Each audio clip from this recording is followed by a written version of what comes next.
Welcome to Long Brothers Reviews, the show where sibling rivalry meets the cinema as two brothers rate and debate movies past, present, and coming soon. That is my brother Mike. And that is my brother Todd. And today's film is The Gunman, starring Sean Penn, Jasmine Trinka, Idris Elba, with direction by Pierre Morel. We all know who Pierre Morel is, of course. Of course. This week's order was decided by Judge Judy.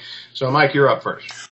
Rarely have we seen such obvious pandering.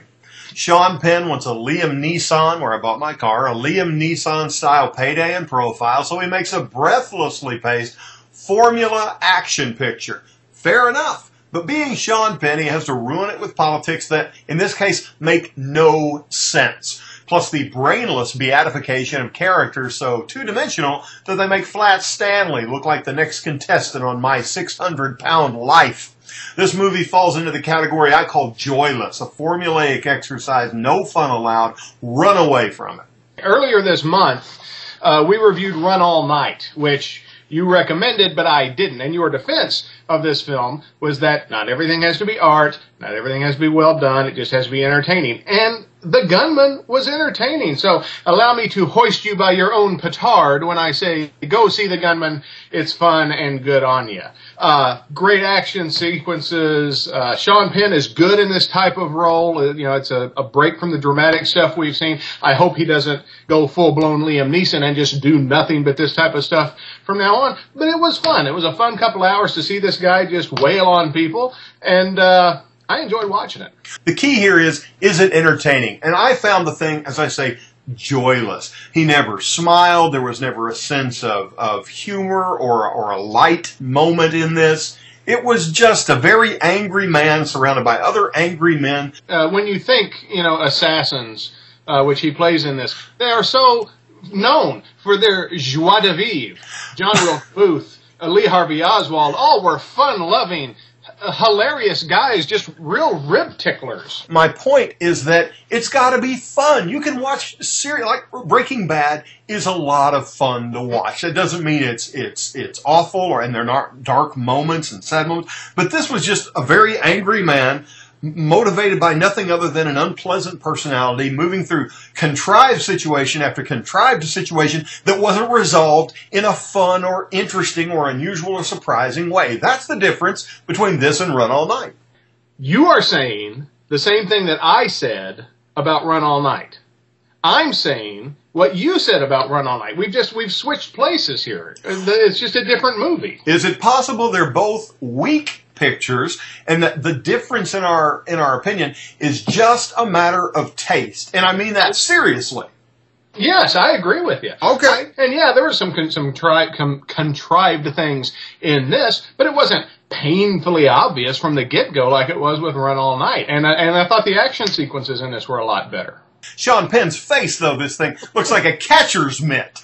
Do you remember the episode of Seinfeld where Kramer starts smoking and in 2 weeks his face is, wrinkled and messed up? And that's just Sean Penn through the whole thing. He smokes more than a teenager in a barn in 1930. And I don't know how old Sean Penn is. I'm assuming he's older than me. But, I mean, for a guy, whatever age he is, it doesn't matter what age he is. He's ripped. Old, he'd be in great shape. He's ripped. There's a scene where Sean Penn is in this building that somehow it's connected to an aquarium. You don't see a lot of fish or anything, but somehow it's connected to an aquarium. There's water tanks. And the bad guy's henchmen, they're after him. And he's trying to get out of this thing, and he finds an air duct. So he's crawling through the air duct, and it leads right to the outside of the building. So apparently it's a really crappy air conditioning system because all the ducts are just pumping the cold air outside.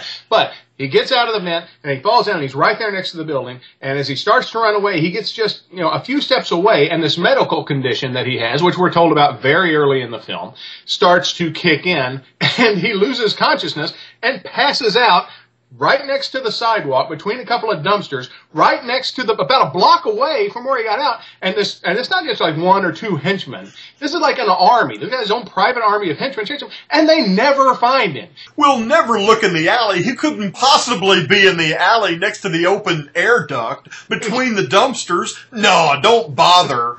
He couldn't be in that spot that's just about Sean Penn size. The bad guy's going to be over him, and it's going to be like, no, Mr. Penn, I expect you to die.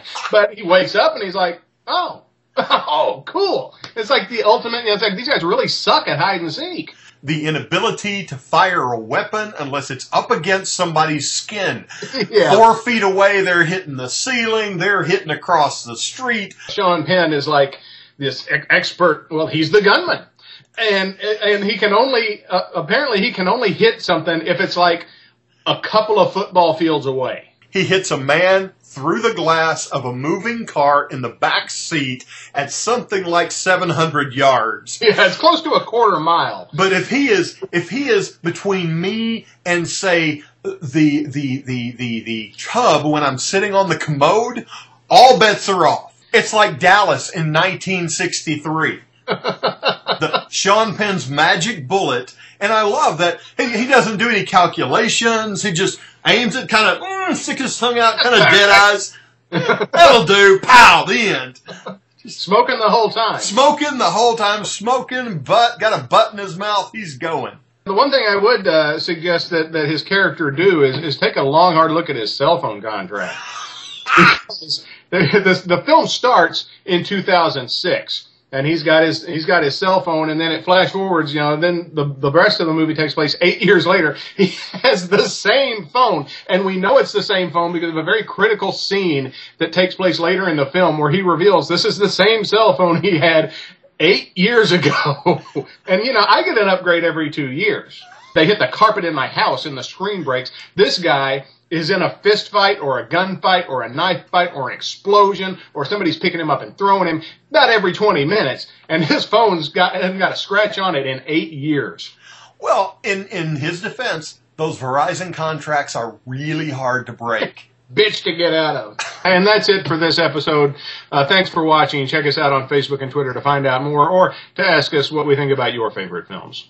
So until next time, that is indeed my brother Todd. And that's my brother Mike saying, maybe it was Utah.